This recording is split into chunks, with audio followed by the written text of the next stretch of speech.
so let's turn to the newest on Breonna Taylor. So let me start by playing this video, which is footage from some body cam footage from the night of the shooting.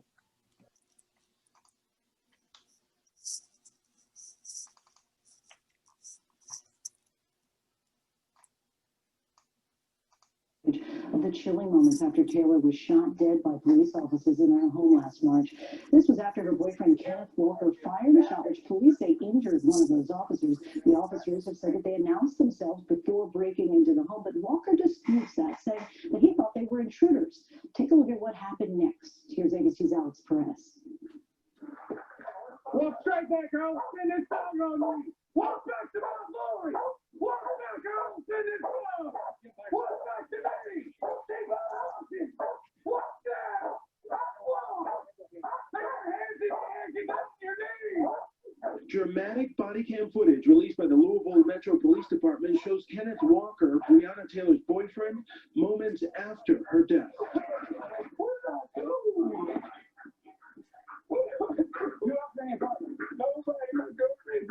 Tell me at 1:15. What is somebody that is, I was banging at the door and she said, who is the other started shooting? No, we down three sergeants. Somebody like that? Yeah, my girlfriend. Who was shooting at us? Who was shooting at us? We have to go in for somebody.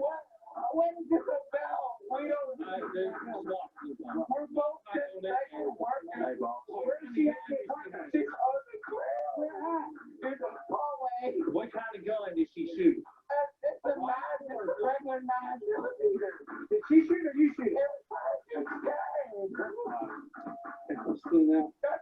Let's spin out behind you. Nobody's that way. No, we're going to let SWAT take care of it. It was right here.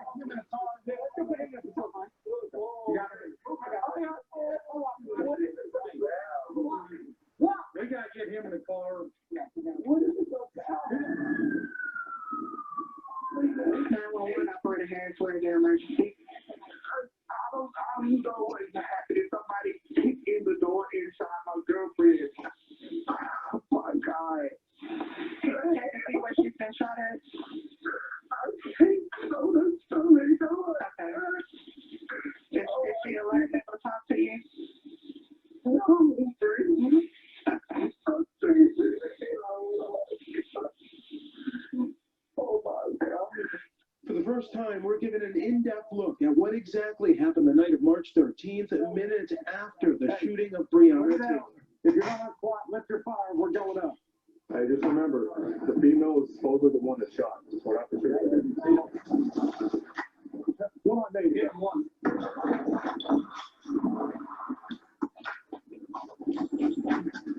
Give her dinner.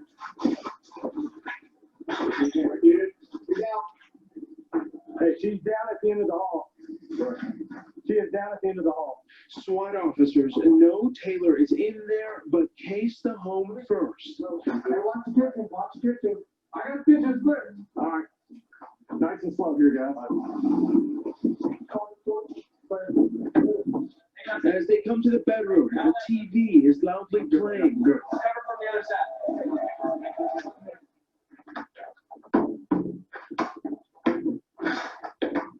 Clear. Hey, let's check the bed. Go ahead. A gun is on the floor. Just want to make sure everybody catch that. All right. It's underneath the bed. Taylor on the floor in the hallway. Check the pulse. Ma'am, can you hear us? Full Metro Police Department. Check that wrist, dude. Check the wrist. Let it go. Let it go. Breonna Taylor was pronounced dead at the scene. Two officers who fired a combined 22 shots after Walker fired just one were not charged with any crime. Former Detective Brett Hankison was indicted last month for endangering Taylor's neighbors during the raid, but no one was charged for Taylor's death. Alex Perez, ABC. All right. So for the first time, I'm hearing that it was not Kenneth Walker who shot the gun. It was Breonna Taylor. That's the first time I have heard that narrative. First time. And so it begs the question, how come we didn't know that before? And how come Kenneth Walker said it was him? Or how come the narrative was that he was the one who shot through the door? So now there's another young man who's come out. I'm not going to say his name because I really don't know who he is, but he's basically coming after Kenneth Walker, saying that he's a liar and a clout chaser and blah, which it sounds like both of them are clout chasers to me. I don't know. But something's up. Something is up. What do you guys think? Well, I have a question. Where's the footage when they're supposedly announcing themselves? The There is footage none. prior to that. Where's that? There is footage? none. There is none. Right. First of all, the first thing I heard, there was no body cam footage at all. So this is, I don't know, newly found, newly discovered. I think there was no body cam footage of the raid. I think where the confusion comes in is that the officers did the raid prior to SWAT arriving. Okay. And so that's where that's where you see all the SWAT team there, but they were not part of the raid. They arrived after the officer was shot. Right. Now obviously they weren't far away, and they probably, in hindsight, they probably should have, the officers should have waited. But now begs the issue is, why did they not test Kenneth Walker for gun residue at the time that he was arrested? That would tell you who shot the gun. Right. So what that leads me to believe is that the officers at the scene were hell bent on pinning Kenneth with the murder or or having done something illegal. Because the only way they could have pinned on something illegal with him is alleged that he shot the gun, right? Or because he wasn't a suspect in any investigation they were doing, right? They didn't have, and there was nothing illegal found in their apartment. So if they kick the door in, Breonna shoots the gun, they kill her, they have to let him go that night. They can't even take him to jail. Right. You understand what I'm saying? So they have to allege that he shot him. Now, here's my point. Did they convince him to say he shot so that, the cops could be, is he lying with the cops is my question. Yeah, I don't know, because why would the narrative that she is the shooter works better for the cops? Right? Does it not work better for the cops that she's the shooter, so she shot at us and we shot back? But the problem is, Akeisha, she was not shot through the door. She was shot through the window. So the cops, I'm not a police officer, but I have police officer friends. By procedure is they can't shoot at a silhouette or a shadow. They have to be able to positively ID who they're shooting. Because the blinds were drawn and the drapes were drawn, the officer cannot say that they knew who they were shooting. Because it very well could have been a child or something that they shot at through the window. You understand what I'm saying? So I think there's a procedural issue that the cops trying to overcome. Now, how all of that is still unclear to me. So let me just say this. Officer Mattingly shot six shots, Cosgrove 16 shots, and Hankerson 10 shots for a total of 32 shots. My question is, how the fuck did Kenneth Walker not get shot? Where were you that you didn't get shot? Breonna got shot 5 or 6 times. Yeah. Here's what I'll say. I don't think Kenneth was in the bedroom where the window was, where the fire came through the window. I don't think he was in the bedroom. Now, the way the apartment is laid out, you can shoot at the front door and go toward like the bedroom or the kitchen, and they can't see you from the window. You understand what I'm saying? Or you could be in the dark. Right. But if someone like got up out the bed and walked to the hallway, you could be seen through the window. You understand what I'm saying? Right. And so what I'm saying is, I think the police officer was looking through the window. His partner gets shot at the front door, and he lets off shots right there in the hall, at the person standing in the hallway through the bedroom, and Kenneth may have exited the other way. You know what I mean? Continue through the hallway to the other side of the apartment. But even That's if the only way.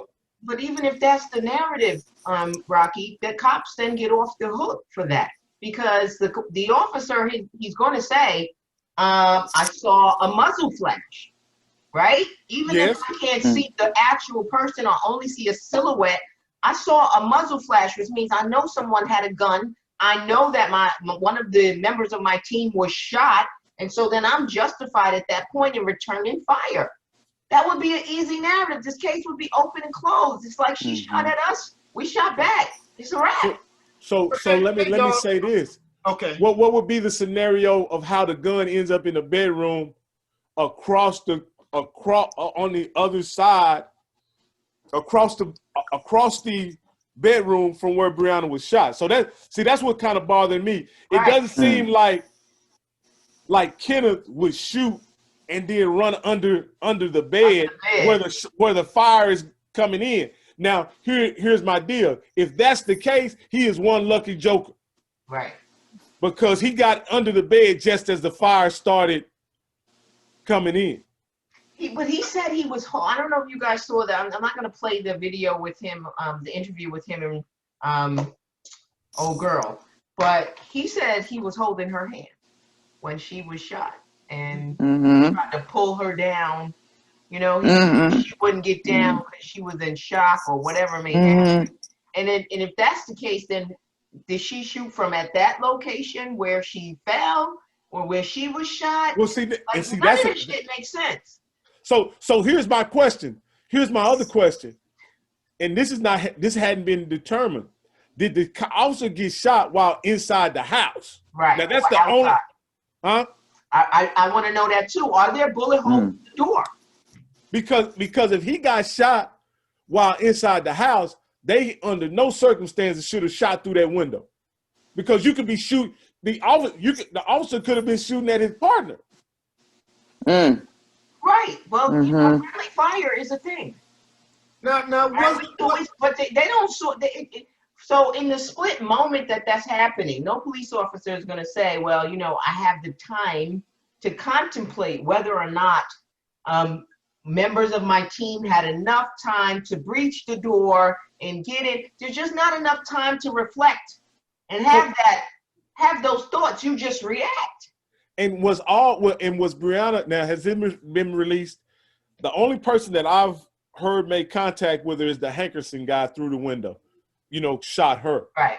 Did any other officers, was any other bullets, was she shot by any other bullet? I don't know, because I still, from the last I heard from Daniel Cameron, they were doing the whole, the ballistics aren't conclusive.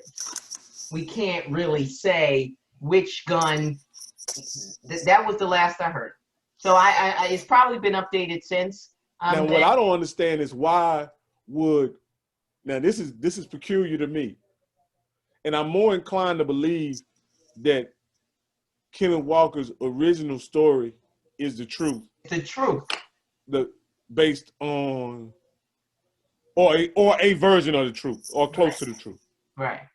But was it not said that he had a license to carry? It was his gun. It was his gun. He was licensed to carry, but they did charge him with attempted murder of a police officer. Originally. But this is what I'm saying. Think about that though, Rock, because that statement that he made right there that we just watched, that was before he got to the station. He's telling them she was the one who shot. But they don't get, but if they believe him, they can't take him to the station.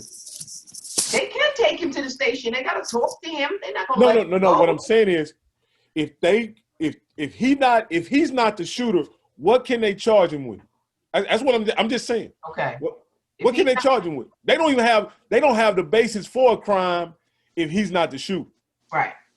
Well, that doesn't mean that they're not going to take him down and question him. They don't have to arrest you just to be in custody. You can still be in custody without being under arrest. And I think sometimes officers make arrests knowing that they can't make it stick. Like I think that police officers a lot of times. That happens all the time.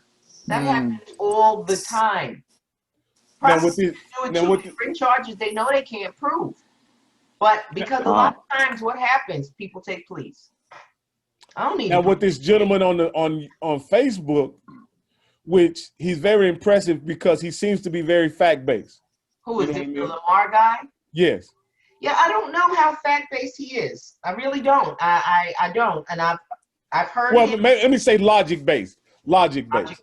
And again, I'm going to just push back a little bit on that only because when I heard him talking, he's like, I'm a hero, and heroes. Oh well, yeah. That was ridiculous. That was ridiculousness. Yeah, so that was it for me. I was like, oh, okay, I see. But and then he mentioned something that was very troubling to me, and that I don't know that's true or not. What is that? There was an officer that arrived on the scene that's not part of the report, right? And I don't know where that comes from, or is he just trying to get at the officer who he says illegally raided his home a year before. So he has an axe to grind. So that's why when I pulled back on whether or not he was actually everything he's saying was true or not. Right. But I did want to say when he made up the point that the gun was found under the bed. Right. But here again, once that officer was shot and they fired and shot Breonna Taylor, I am so surprised that they didn't enter the apartment to get Kenneth Walker. Right. They retreated until SWAT came. Right. As if they didn't know how many people were in the apartment. Right. And so that's what gets me to understand is is there a back exit and how many people were actually there when police attempted to enter the apartment. But think about let me play devil's advocate because the police officers have given statements about this, and what they say is when they went to the door, they knocked on the door. In fact, they knocked 3 times because they thought that she would be home alone, and they wanted to give her time to get to the door. So that debunks that whole theory right there. Because they fell back. They fell back. And then did the whole come out the house with your hands up deal. Right. You know what I mean? Right. They didn't they didn't do the stormtrooper after the dude was shot. They wasn't going up in that house after that dude started busting back at them. Right. They waited for SWAT, what they should have done from the very beginning. Here's my question too. Does it make sense that someone would fire just one shot? The only way I can see you. I'm gonna empty this motherfucker at the door. You hear me? I'm not. No, one shot. Boom. Who is it? I haven't got no. Well, boom. I'm letting it out. I'm letting it go. I'm gonna air you out. So let me look at this scenario. Let me suppose this scenario. The scenario you said where maybe they're eyeballing Breonna through the window the entire time, and when they do see the muzzle flash, that's when the guy lets it go. And Kenny is under the bed when she goes and answers the door. You understand what I'm saying? That at that point, he gets up. Look like a coward. Huh? It makes him look like a coward.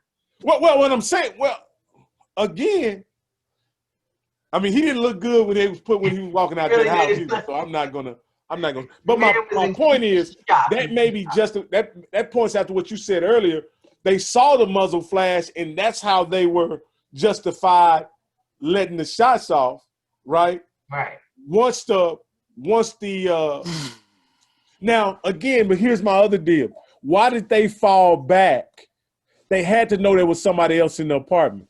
That's why they fell back. Well, whether it's somebody else was in the apartment or not, they knew that there was hostile fire coming out of the apartment. They knew that much. But it was only one round though. Huh? Only one round. But, yeah, but usually when there's one round, there's more behind it. Usually people don't keep just one bullet in their gun. But if you drop the assailant, well, maybe they couldn't verify that they dropped the person who fired the one round. You know, who's to say that she was the only person in the house? Okay. You know what I mean? Like if you only firing one shot and they got you, I'm gonna pick up your gun and I'm gonna bust some more. I'm gonna bust some more. Let's finish this. And there was nobody for Kenny to bust at. Well, you know, who's to say he would have bust anyway? Like, I mean, who's to say he would bust a grape in a fruit fight? I don't know. Yeah, yeah. But you know what? That makes for a more plausible situation that old boy was under the bed. Right. When that's how he kept from getting shot. Exactly. That's the only thing. Now, my thing is, why wouldn't then Daniel Cameron run with that narrative? Why not run with that narrative? That you get to control the narrative. We saw that. You get because you were but again, that lets Kenny off scot-free. You can't never charge him with nothing. He's not being charged. They dropped the charges against him. But you got but again, you don't do any, what is that called, that residue test on you don't do it on Breonna and you don't do it on Kenny. That's because you don't want to know. You don't want to know. But that's the thing. Why do you need plausible deniability in this instance? Right? Because if you can prove and establish that it was Breonna, you have a more salient, more cogent defense that you were acting in self-defense, that you reasonably fear for the lives of not just you, but your fellow officers. And so you responded accordingly. That is perfect. Why would they go with that? Why go with the boyfriend shot at us and we don't know who the fuck we was shooting at. We just let off 32 shots in that direction or whatever may have you, and she just happened to get hit. I have a question, counselor. I think this occurred in March, correct?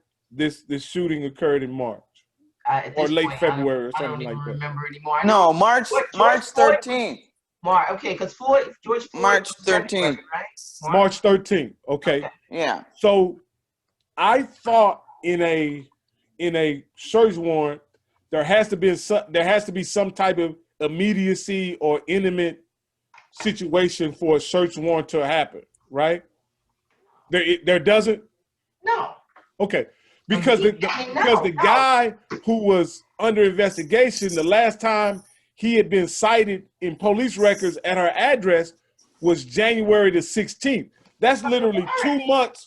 2 months ago was the last time he was seen at Breonna's house. Right. So that has been a subject of much controversy, for which there has not been a lot of information about. Like, how did they get this warrant?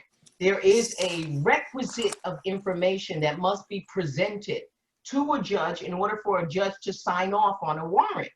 And so what information and who presented it? Because that— Well, they know it was cut and pasted, right? They do know that these warrants were cut and pasted. They do that all the time. That's just standard practice, right? Nobody's going to type up the same shit we used yesterday, but that's not uncommon for them to do the things like that, right? That's not the thing that's going to that makes a warrant no good. The information, usually you're cutting and pasting the boilerplate language in the warrant, right? That is usually these places, you know, the affiant, your affiant is this detective, and I've been working this many years, and I'm familiar with narcotic packaging, and I'm familiar with this, that, and the third thing, and they lay out the basis for believing that there is some type of criminality inside the house, right? That basis has to be recent. It can't be, you know, 4 years ago she was fucking with old boy. That's but not 2 months. 2 months is okay. No, 2 months is too long. 2 months is too long. Shouldn't be more than 10 days. The information shouldn't be more than 10 days old. And that's considered stale. Well, and again, here in New York, I don't know what the fuck they doing over there, but so this was not, and so what they were bringing up, this was not an arrest warrant, right? This was a search warrant, right. Which in the argument that this attorney that I saw on Instagram was making was that a search warrant, that stale time frame is usually even shorter, because with a search warrant, what you're saying, you're looking for a specific item, and generally you have to put those items on the search warrant, Right. and you want to make sure that it's within reason, because if it's not, they can alter, they can move it, you understand what I'm saying? You don't want to give the criminal time to make adjustments to the thing that you're looking for. Okay, so the search warrant, so that we're all clear, right? So in order for police officers to get a search warrant to come into your home and search for something, the warrant has to indicate the particularized place and the particular things to be searched for, right? So it has to have your particular address, a part number. Usually there's a recon before the warrant is even applied for. Recon means that the police officers have gone to that location and have said, okay, yeah, apartment 3B has a red door. It's on the left side. When you come up the steps, they're recon to ensure that that is exactly the right location, blah, blah, blah, right? Then, depending on what the basis of this warrant is, it's either going to be that there was an undercover in that apartment within the past 2 weeks or 10 days, or there was a confidential informant inside the apartment within 10 days prior to that execution of that warrant, which is usually why motherfuckers can figure out who the snitch is. You know, because the first thing I said, you know, a warrant, there was a warrant, right? Yeah, I'm like, who been in your house in 2 weeks? Who been in your house in the past 2 weeks? Because somebody's a snitch, right? Because that's usually how it goes. So that has not, from what I understand, it's supposed to be the federal government, the feds or GBI or whoever, somebody is supposed to be investigating that aspect of it, as per Daniel Cameron's press conference. When he was asked about that, he said that they were investigating that aspect of it, and we haven't heard much about that because somebody fucked up big time, right?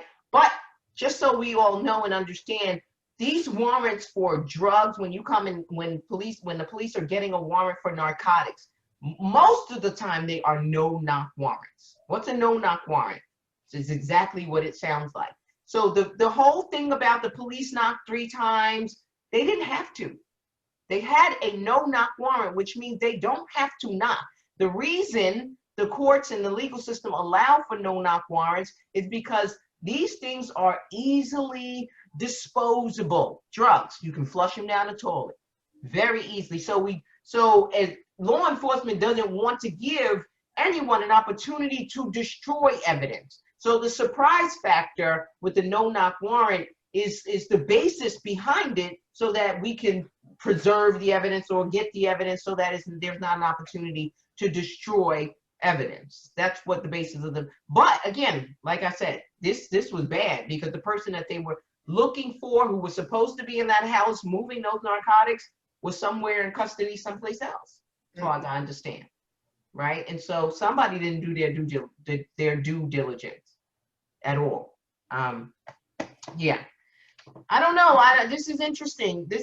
Oh man, this is interesting. So what do you think about the 911 call? So Kenneth Walker says he doesn't know who it is at the door, right? That's the only time it really becomes relevant, because it's his state of mind.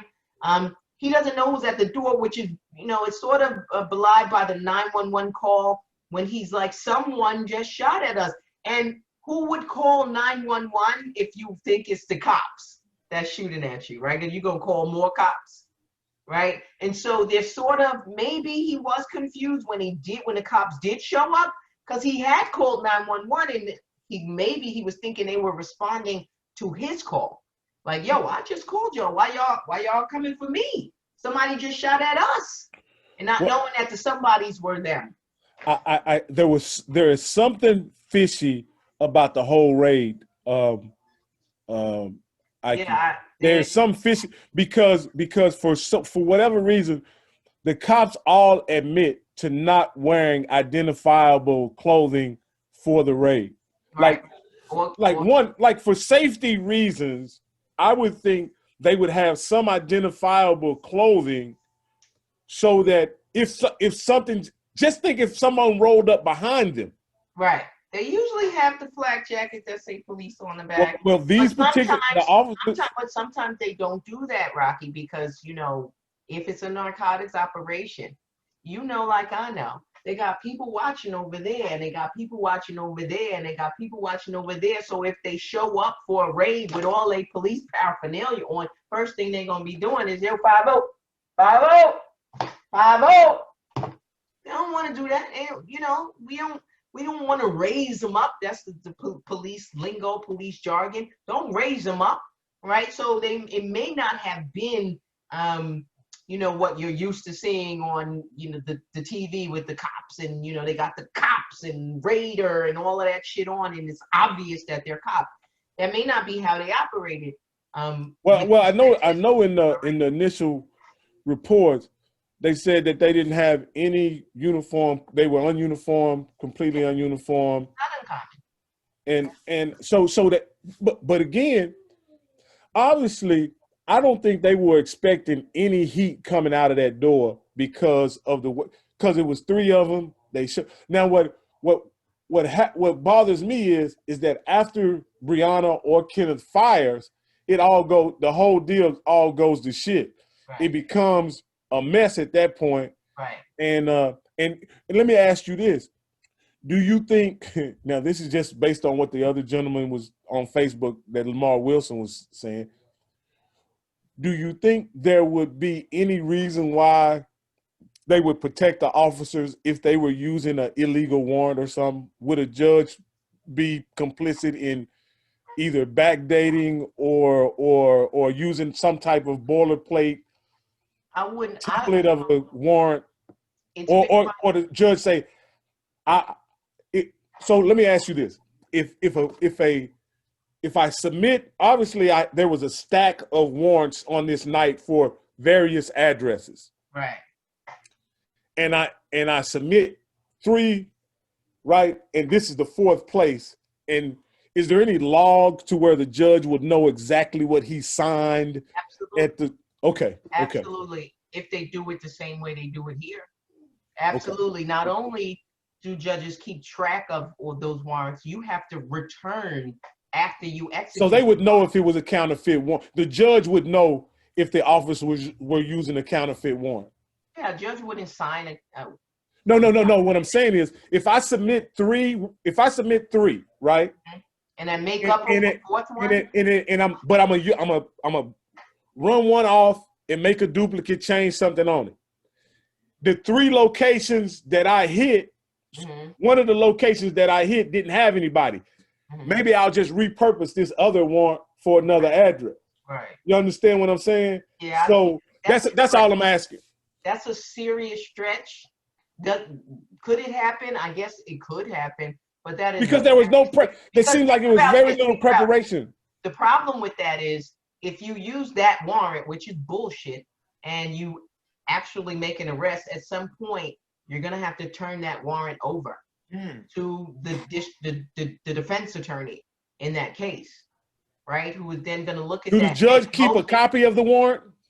Even if the judge doesn't keep a copy, when you make your motion, you're going to make a motion to do what's called controvert the warrant. That means you are going to question the basis for the warrant.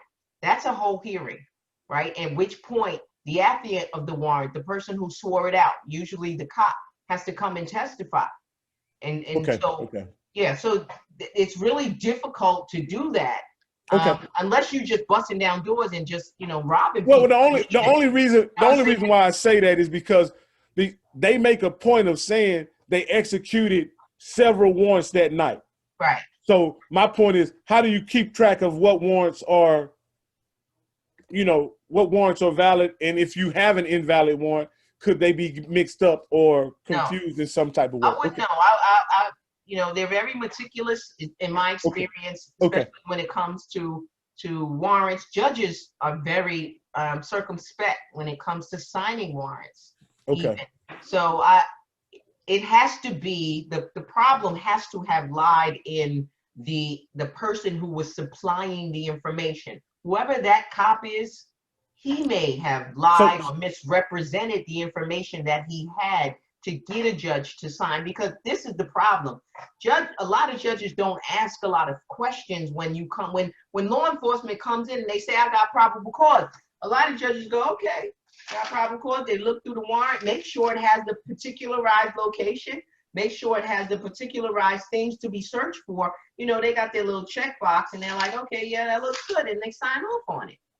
What are they going to say? Well, how long you been on the job? You know, okay. That's not the question that they're having. Have you ever been disciplined? Have you ever used a fake warrant? Have you ever lied? That's not the conversation. So you think that it's merely coincidence? No. That they used bad information. No. Give me. There are no coincidences. Okay. I think that one of the officers used stale or bad information that they had. They incorporated it into a warrant, and unfortunately, they went to a location that wasn't happening anymore. Or I don't know if it ever was happening, but you know, whatever they thought was happening was not happening. Oh, okay. I see what you're saying. You're saying the stale information actually caused what happened during that particular, or was one of the factors that caused what happened at Breonna's apartment. The stale information. Okay. Does the officer know that the information is stale? Oh, he knows. Is he wrote it purposely? Well, wait a minute now. Let me. Information. Yes. Okay. All that's why. Then that's who they need to be investigating. Now again, what's not it? Okay, so let me kind of explain this. This is from what I understand. The officer did not put the last surveillance of the subject of the investigation in the warrant. He referenced an investigation or a file in the warrant. I don't know. So some type of record. Right. And in that record that he referenced, the last time that this particular address shows up in an investigation file is January the 16th. So what I'm saying is they said, hey, look in file XYZ. And when they go look in file XYZ, this address doesn't show up in the log until 2 months back. Right. So I don't know how I don't know how the data from an investigation is held and how often it's refreshed or whatever. But I just know the last time the subject of the investigation was seen at our address, according to police investigation records, was January the 16th. Right. So that's right. So that again, remember, these things don't happen in a vacuum, right? And so everything that is coming out may not be the full breadth of the information that was had. Remember, these officers have confidential informants. Okay. They have other officers in other jurisdictions. You know, they have all, many different lines of communication and intel when it comes to these things. So there's no telling what his basis of information is. And that's what we look at in the law, right? Because your basis of information has to be reliable. It has to be reliable. And so that's what the judge is looking at. Okay, so you said, and they just take the word of the cop. The cop says, hey, this is the information I have, that this is what's happening at this address. That's all it takes. That's all it takes, because the officer is a sworn civil servant. He's giving a statement under oath that what he's saying is in fact true, right? And so the judge takes them at their word. What is the judge going to do? No, let me go see. I want to go see for myself, right? What is the judge going to say? Let me go see if I can buy a dime bag, and then if I can, I'll sign the warrant. That's not how it works. Crazy. You know what I'm saying? It's just not how it works.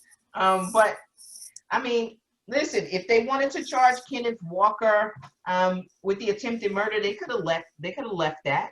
They could have left that charge and let him sweat it out a little bit, if that's the narrative he's going to go with, that he was the one who fired the gun. I believe even in the interview that he did with ABC, he says he's the one who fired the gun.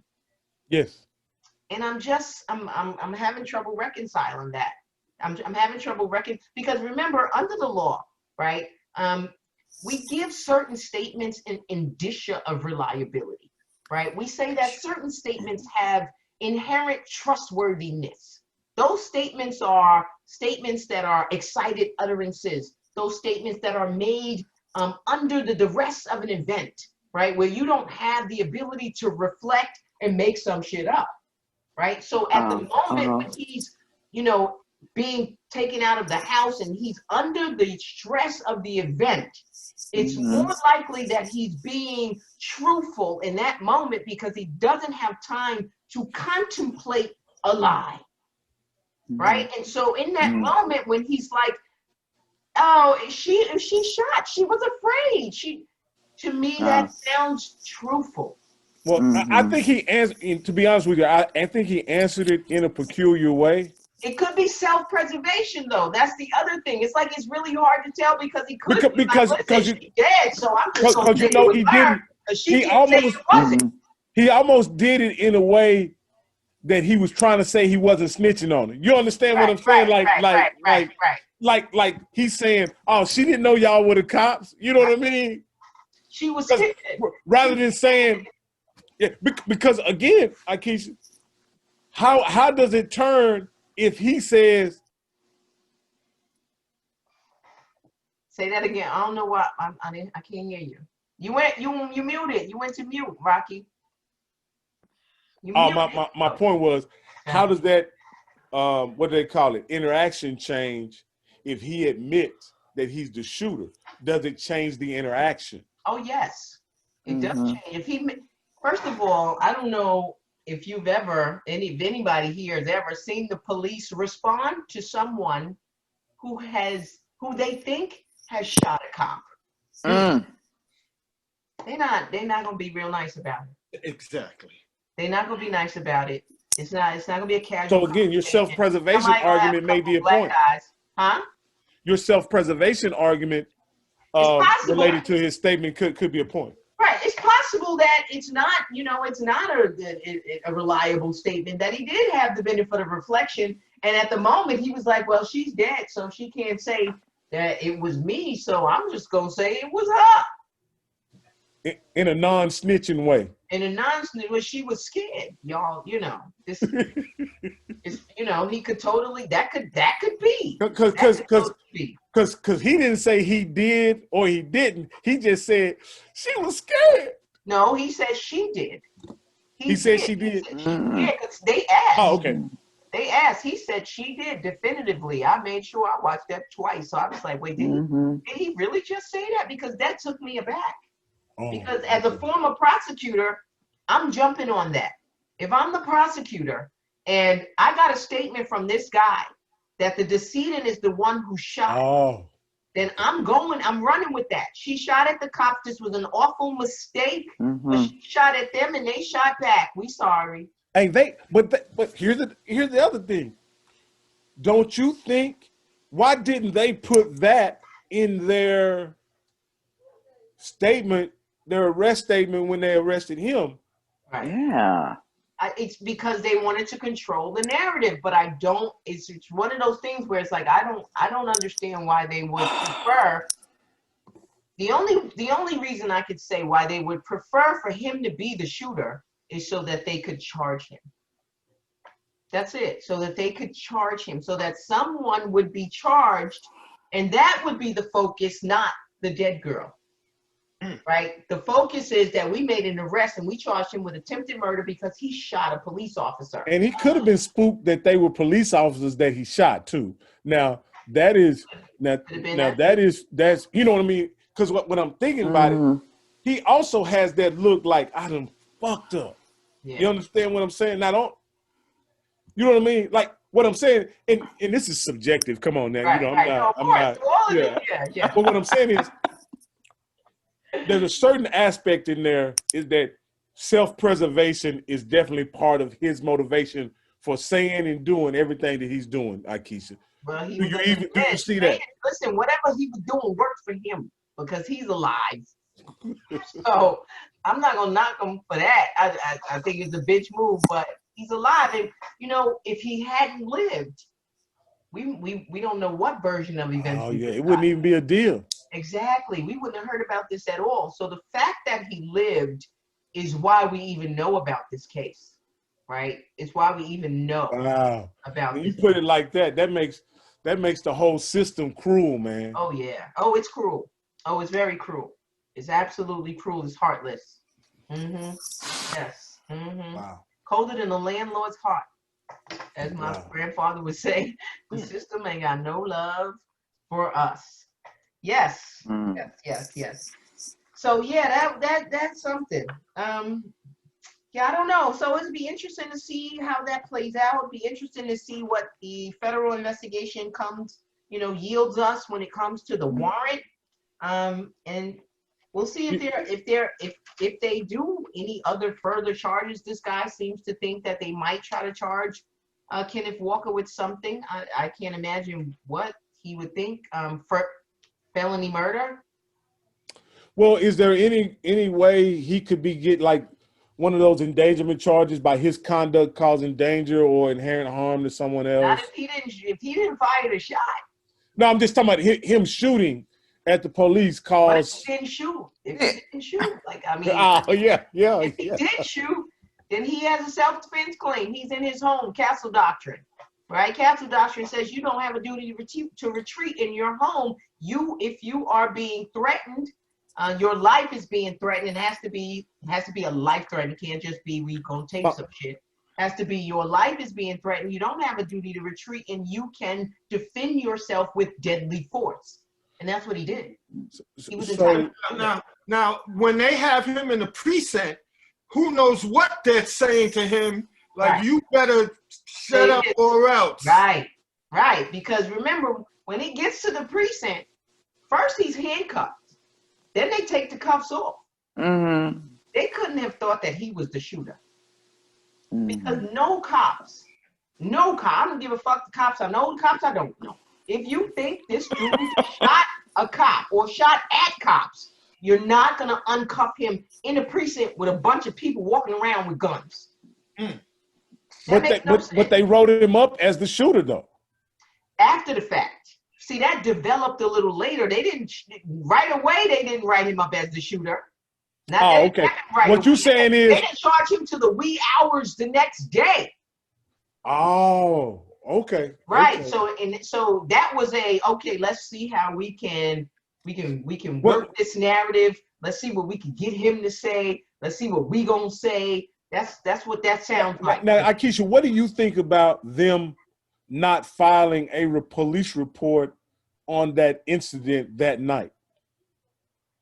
They should have filed. Well, so how it typically works is they probably started the paperwork, right? And then filed it whenever it was completed. Okay.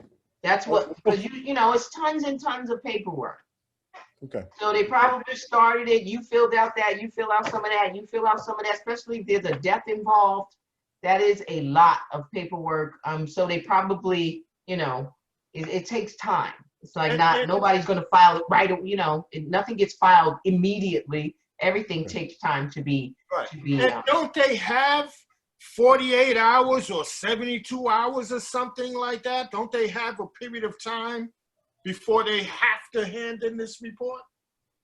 Not that I'm aware. Well, the original one that they handed in about her death didn't have any narrative information on it. Right. It just had that she had died and resulting in a police shooting, and they just turned it in. Now, I don't know if that's the investigation document or is that the police shooting document. So I don't know. Either way, though, it's not uncommon to start with preliminary reports, right? And then those reports either get updated, amended, augmented. Okay. As information comes in. Because like that was peculiar to me that the girl, I want to say on the 16th when the press went to go pull, it was 3 or 4 days later, they went to go pull the filed reports. Right. And what they pulled was just shot dead at this time. They do that deliberately because they know the press is coming to get that. So they're not going to put nothing in there that the press could use for fodder. So they make sure that it's very boilerplate, not very detail laden. You're not going to get anything. They're not stupid. They know exactly what's going to happen. And if they don't want to give it to you, you're going to file a FOIL and get it. So they make sure that there's nothing in there. so that when you get it, Oh, so that's typical. Okay, so yeah. because originally that was a big deal in the press that there was no details on her No, on her they do death. that too with autopsy reports, right? You'll get a preliminary autopsy report. It won't have all of the details of the autopsy. It's just the preliminary findings. You got to wait till the final report, till it's finalized. And the same is true for police reports too. I wonder why they didn't do a residue test on her, or maybe she. Do you think she was just shot up so much where they couldn't do a residue test on her? No, listen, they could have done a residue test on our hands. I don't know that she would, even if she was shot in her hands, they could have done a GSR. So you guys know GSR is gunshot residue. When a person fires a gun, typically there is some blowback and it leaves some sort of residue on your hands, or at least the firing hand, maybe even on your clothes.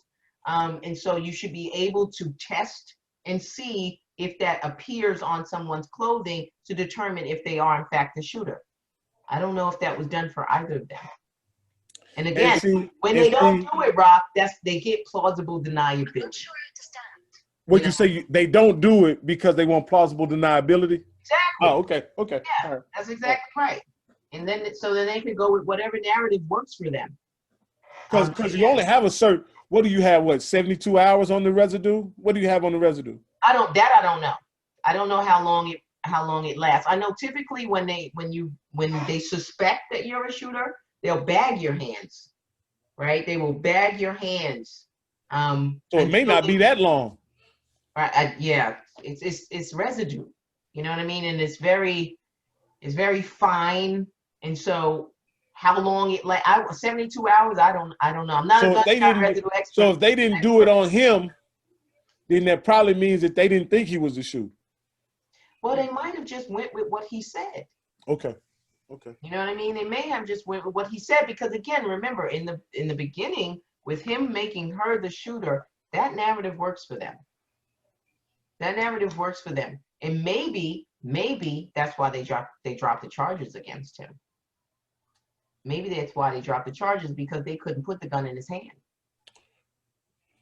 Well, I don't know what the judge told. We don't know what DNA. We don't know what fingerprint evidence that they recovered from the gun.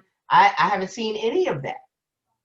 I know he was in jail for like 2 weeks or a week, and then the judge sent him home on house arrest because the judge felt like something crazy was gonna happen while he was in custody or something. You know what I mean? Right. And so, and then a couple weeks after that, they went ahead and dropped the charges. You know. Yeah. Yeah. So I thought that was all weird. Like very weird. So much about so weird. Do you think so? Is it possible that they dropped the charges because he cooperated, right? And he said what they needed him to say? I don't know. Now, let me ask you this: why does Cameron not want the grand jury transcript to be released? Oh, okay. So Daniel Cameron misrepresented the entire case when he did his press conference. What he tried to do was like talk in in these conclusory statements and say things like, well, the grand jury had all of the evidence and they determined that these were the only appropriate charges. These are the only appropriate charges. What he didn't say was, these are the charges I recommended for them to consider, and that I did not submit any other charges for them to consider, that I did not submit murder, I did not submit manslaughter, I did not submit wanton recklessness as it relates to Breonna Taylor. I didn't submit any of those charges. What he did was then try to backtrack and say later after that press conference, well, the grand jury is an investigative body. They could have charged more charges. But that's not how the grand jury works. Remember, the grand jury they're lay people. They're lay people. They don't have a command of the penal code. Absolutely. They can't just say, you know what, we should charge wanton recklessness. We should charge manslaughter. They're not lawyers, right? That's why the prosecutor is the advisor for the grand jury. The prosecutor is supposed to be the person who is guiding the grand jury in their investigation. and he guided them right to So he did a Darren Wilson grand jury, huh? Huh? He did a Darren Wilson. Exactly, a Darren Wilson, or what's the one in Staten Island that killed Eric Garner? I can't think of his name. Italian guy that got fired 5 years after. I know. I remember what you're talking about. Yeah, Pantalone. Pantalone? Yeah, that guy. Right? Same thing. Grand jury presentation, no true bill. So anytime that happens, it's because that is exactly the desired result of the prosecutor. Now, what I didn't know is that you could be brought before. Well, if you get a no bill once, that doesn't mean you can't go back and get. Now, I did not. You can go back as many times as you want. Right. Well, this is why I was saying that we need to do this again, right? Because double jeopardy does not attach at the grand jury stage. You are not in jeopardy of your freedom at that stage. It's not a guilt or innocence determination. When they find that there's no true bill, they're only saying that there isn't enough evidence at this time. So let me ask you this: why do they choose grand juries over regular indictments sometimes? Okay, so the grand jury does issue the indictment. What you mean is, why do they choose the grand jury presentation over a preliminary hearing? That's okay. That's right. So the alternative to a grand jury is a preliminary hearing, which is to determine the same thing, but you do it in front of a judge, and it's like a mini trial. They don't like doing that because it's like fucking discovery. And the defense gets to participate in a preliminary hearing. Oh, everything is wide open in the preliminary trial. Yes, it's just like any other hearing. It's open to the public, and the defense gets to cross-examine. And you got to give me fucking discovery. You got to give me discovery. That means you got to give me every statement that this motherfucker's about to testify about. Give me all that shit. Give me police report, shit you don't want to give me before this case gets underway. And so they prefer the grand jury because it's an ex parte proceeding. Ex parte meaning only the prosecutor is in there unless the defendant exercises the right to testify. Still, the prosecutor is the only one who is deciding what charges are going to be brought, deciding how the evidence is going to be presented. All of that. So when you said let's do this again, do you mean let's go to the grand jury again? Yes. Absolutely. Oh, okay. Not with Cameron. They need a different prosecutor who is going to present all of the charges. Present murder, present manslaughter. Give them all of the law. And it's also where is grand jury is venue a selection in grand jury? No, that's usually after. That's usually for the trial. Yeah, right? But there's no there. So my question was, with Cameron being the state attorney, the state attorney general, right? Prosecutor appointed. Did he make him go to Lexington to do the grand jury, or did he do it in Louisville? It doesn't matter where you do the grand jury. They can do it anywhere. You just need a special prosecutor appointed so that the evidence that they're putting in is not, just we're going to get this desired result, which is we want to know true bill for all these cops. You know what I mean? Who appoints the special prosecutor? So I don't know who would do it down there. Here is the attorney general, I believe, in New York, is oversees police. Did Cameron appoint someone, or did he do it himself? He did it. He did it. He did it. I believe he did it. So here in Texas, we got a funny kind of thing with law enforcement here, and each city kind of does it their own way. So a lot of cities here, if there's a crime involving a police officer, we have a group called the Texas Rangers, right? And sometimes they come in and they take over the whole deal and whatever. However, there are other situations where the Texas Rangers come in and they turn it over to the district attorney. Right. So I don't know what determines, which situation. I guess the severity of the crime and then how high profile it is. Probably a lot of different factors that go into that. But yeah, I've noticed that here that there have been some situations where the cops have, not necessarily with police brutality or something like that, but cops have committed crimes in line with their duties, whether it's taking bribes, so on and so forth, and then they end up going to the Texas Rangers, and the Texas Rangers state attorney, they process it all the way out. And then there's been situations where they have, like, say we had a police officer that choked a guy here on camera, big dummy. He choked a guy right in front of the cruiser camera and was really the guy it's funny. The death? Huh? No. So the guy choked the guy in the cruiser camera. The guy posted bail, made a complaint. Okay. Well, they threw out the complaint, right? But somebody sent the cruiser footage to the DA. Okay. You understand what I'm saying? Right. Like he initially was gonna dismiss it, but the cruiser footage was with the DA, and somebody in the DA office hit the press, and the press said, "Hey, I think they were trying to give the police department an opportunity to do something." Right. And the police department, supposedly nobody in the police department had saw the cruiser footage. Of course not. They blind all of a sudden, like, what footage you talking about? Yeah. That great bean footage, please.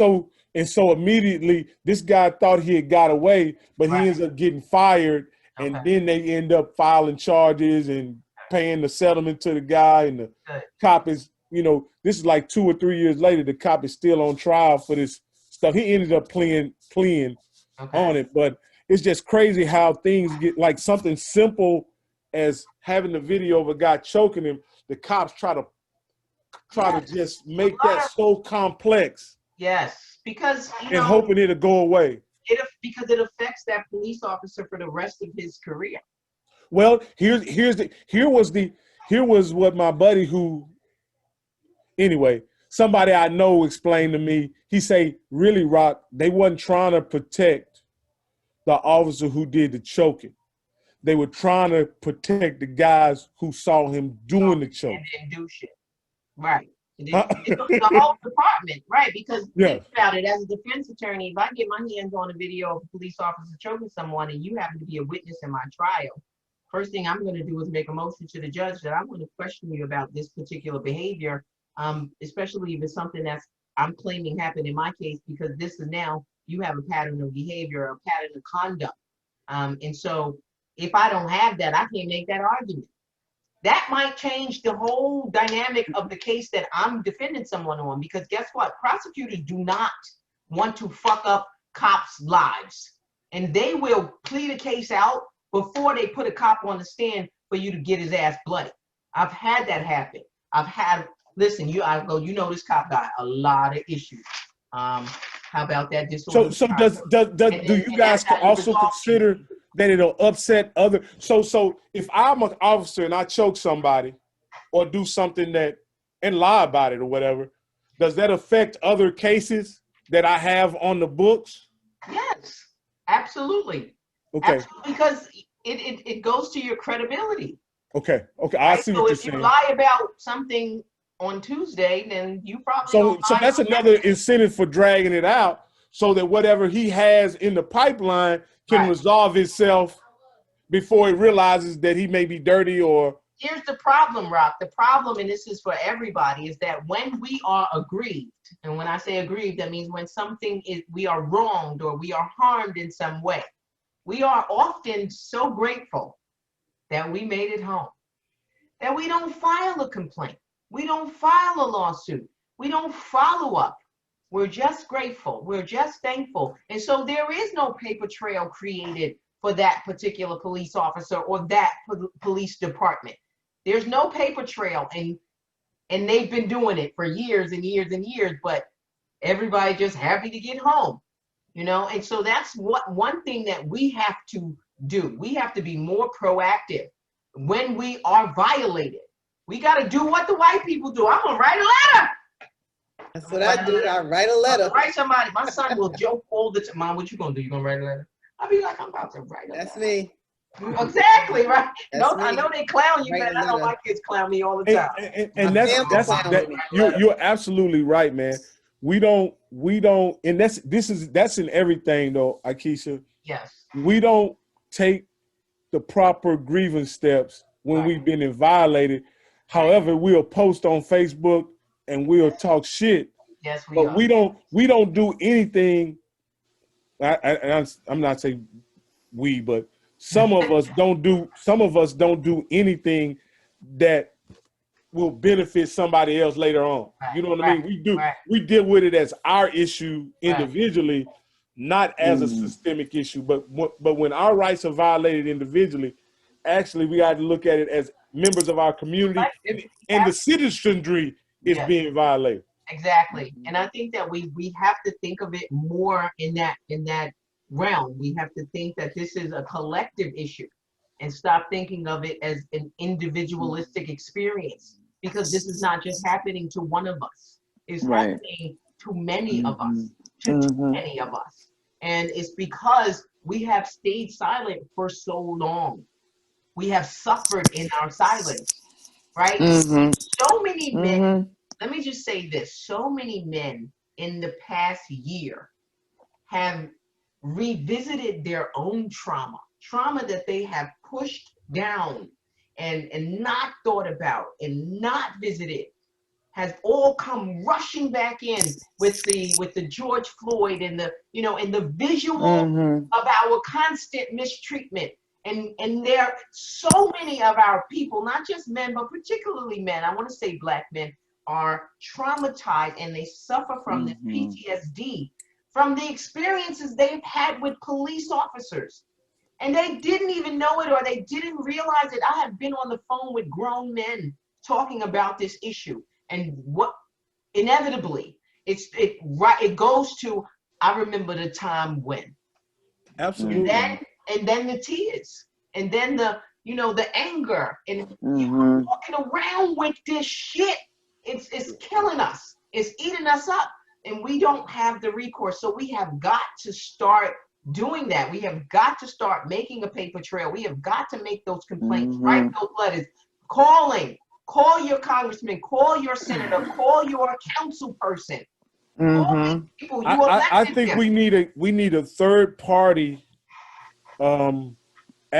advocacy system with all communities, meaning that somewhere we can go and properly grievance the police and use the proper, because so many times we get caught in situations where we're not effective communicators to really explain what's happened.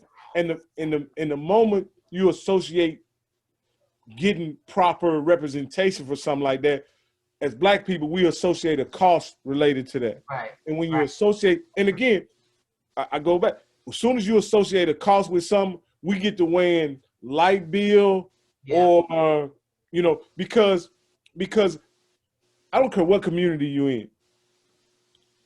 You don't, unless you're in the system, you don't know about legal aid. You don't know about. But this is what, I get that, which is why I try to do my part as a legal informationalist, but I'm not in every jurisdiction. But information is so readily available to everyone.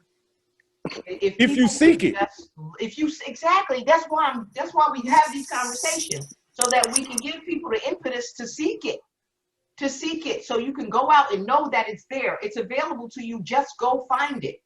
Find out in your community. There's someone who is dealing with these issues in some way, right? Reach out to them. There are organizations. There are tons of them. But that's the thing. You have to one-to-one. And like I say, and I just know my experience with the cop. They know the system so well that they know how to bullshit us out of a grievance or whatever. Like, and I'll just tell you this quick story about how I just got out the military. Hold on, let me tell you this. Everyone, this number,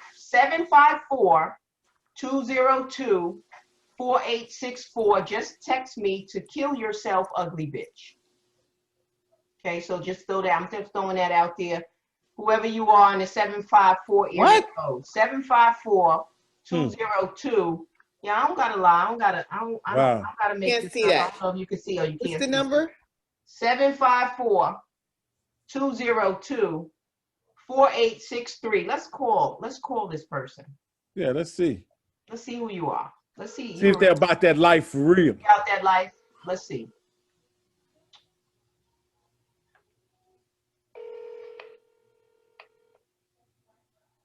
Answer the phone, because you must be watching my live, punk bitch.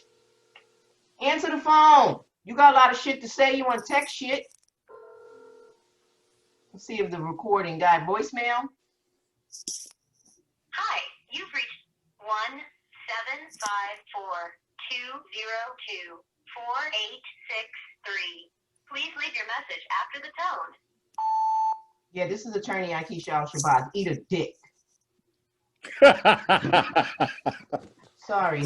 Sometimes I just got to go all 40 projects on you. Don't let them degrees fool you, because seriously, I'm not here for the fuck shit.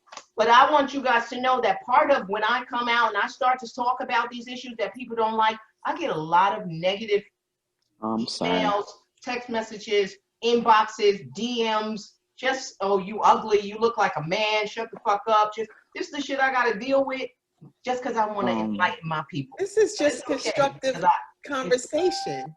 But it's empowering. Information is empowering. Don't give people information. Don't give black people information. Don't be able to articulate information. And don't be able to break it down in a way that people can understand it, even if it's complex. Don't be that person.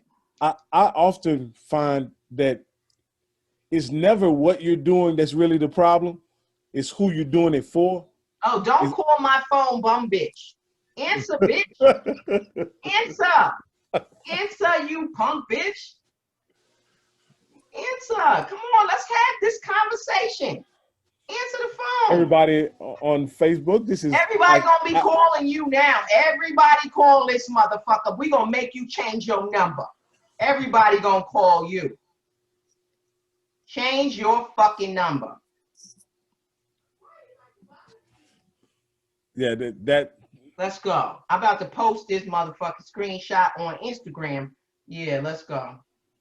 We gonna make sure that we air you the fuck out. Like I say, it's always, you become a target with who you're trying to help. It's not what you're doing. It's who you're trying to help. I always say, if Colin Kaepernick was kneeling for abortion, gay rights, or something else, it never would have became the firestorm that it became. But because he was kneeling for black people, of course, that was the problem.